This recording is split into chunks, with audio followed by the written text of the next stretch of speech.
G'day everyone, Mike the Aussie Globetrotter here. Today we take a tour through our family room at Desert Hills Lodge in sunny Namibia.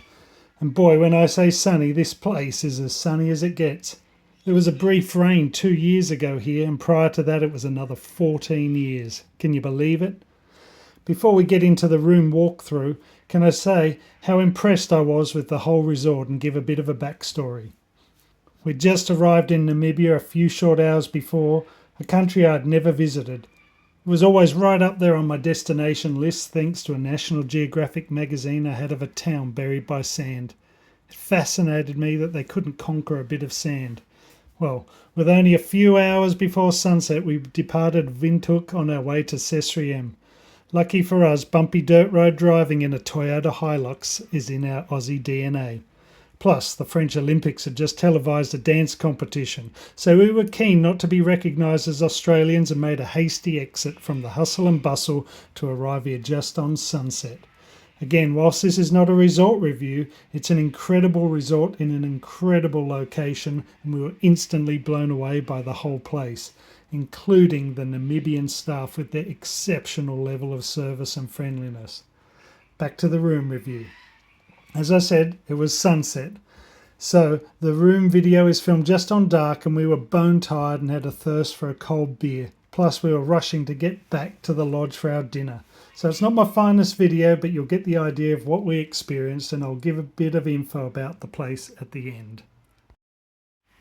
So, looking at the outside, you see this impressive and totally massive structure. It's called the family room, and it's the only room like it at Desert Hills Lodge. All of the other rooms are identical in design. The most striking feature of all the rooms is this seemingly unsecured thatching. It's just so incredible to look at, and the craftsmanship and design totally blows us all away. The thatching keeps those harsh desert rays off the building and keeps the inside of the buildings at a pleasant temperature year round. Plus, it looks totally fantastic. Don't you agree?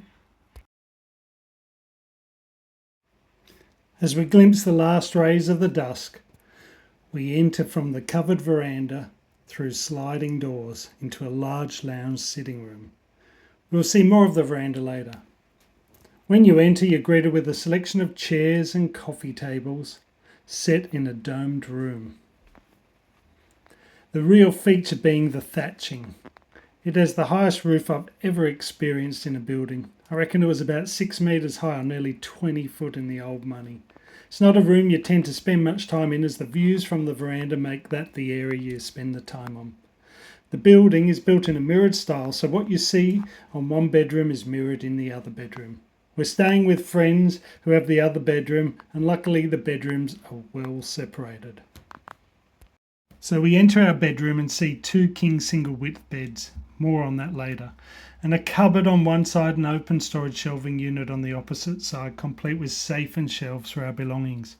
We personally had no need for the safe in Namibia, but it's good to be able to have some peace of mind if necessary. More lofted ceilings adorn the room, this time about 5 metres high. I just love thatching, and this place really has the best thatching I've ever experienced, and was one of the reasons I chose to stay here. There's air conditioning, which we didn't feel the need to use as the place was very well insulated, and you certainly don't need it to dry the room out. On one wall there's a desk with tea and coffee making facilities and a mini bar too. Be aware that milk is a rarity and powdered creamer is the rage, so either bring some UHT milk or get some milk from reception to bring back to the room. There are great shelves above the bed with multi-power and USB outlets, so charging the personal stuff is easy. We now enter the huge spotless bathroom. It features his and her vanity, built-in hairdryer, and a huge bath with a shower head on a hose. There's plenty of hanging space for those towels, more of that thatching, and a massive walk-in shower complete with all the products you need.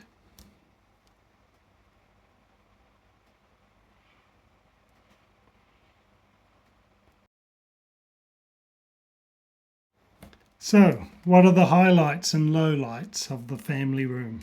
Let's start with the highlights today. The highlights are definitely the design and scale of the building. It's a huge space and the height of those ceilings. Do you call them ceilings? I don't know what to call it. Roof, I guess. The height, it's just insane. The his and her vanity, it's always a great treat in my opinion. The water was hot and the pressure plentiful. The siding of the buildings on the hillside takes in an impossible amount of panorama. And the wraparound decks are incredibly large and well appointed, with lounges and chairs. So, with an obligatory icy cold hunter's cider in your hand, you see the most amazing sunsets from the deck, all enhanced by the billowing desert sand, whipped up to create the most intense red displays as the sun glides down. Now to the downsides.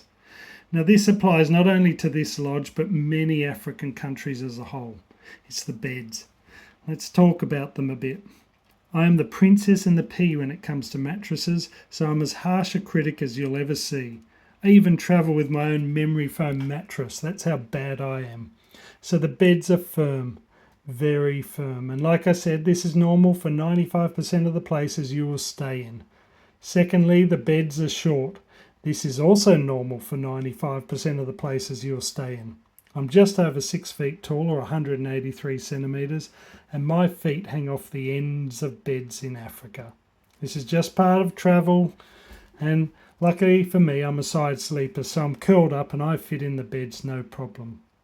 The only other issue we had here is that the wind howls later at night till about 9 a.m. in the morning. It's a feature of this part of the world, get used to it, and the main reason you don't see anything but rocks around. The sand has been blown from here to the sand dunes about 100 kilometres away, and they'll feature now. But the thatching traps a little bit on its journey, and whilst the thatching appeared to be about 1 metre thick, a small amount of sand penetrated and sifted down through the roof at night to cover us and our stuff with a few sprinkles. It's not a big deal, and it's not dirty or anything like that, but just keep in mind that when you lay your stuff out at night. So, what's my score on this room? First impressions, 10 out of 10. It's an architectural masterpiece. I want one back at home. Practical design, 8 out of 10. The 2 bathrooms backing onto each other was the detractor, plus allowing sand through the thatching. Comfort, 7 out of 10. The beds are, well, they're firm. Facilities in the room, 8 out of 10. It has all you need without any extras. Views, 10 out of 10. You're on Mars and Tatooine at once. Oh, the views. Lasting memories and final score, 9 out of 10. It was my favourite room to stay in Namibia, and I thoroughly recommend this as your choice of accommodation in Sesriem.